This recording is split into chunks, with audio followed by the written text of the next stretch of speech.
Motor cycle کی جو lifting یہ بالکل کسی بھی صورت میں آپ نے نہیں کرنی.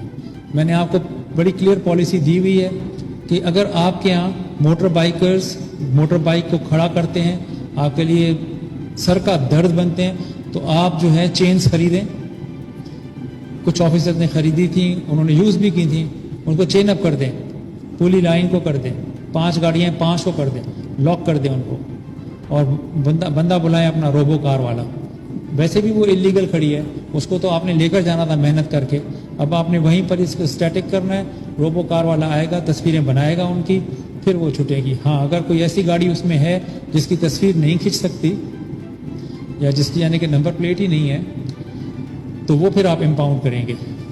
وہ الٹیمیٹلی وہ تب چھٹے گی جب اس کی نمبر پلیٹ وہ لگوائے گا, اور اس کا حساب آپ نے رکھنا ہے. اور ڈیلی میرے ریڈر کے پاس ایسی گاڑیوں کی ڈیٹیل بھیجنی ہے جو کہ مینولی آپ ڈیٹین کر رہے ہیں, بیکاز آپ اس کو ٹکٹ ایشو نہیں کر سکے. تو یہ آپ نے ذہن رکھنا ہے کہ آپ نے گاڑیوں کو چین کرنا ہے, ان کو گاڑیوں پہ لفٹ نہیں کرنا. نو لفٹرز.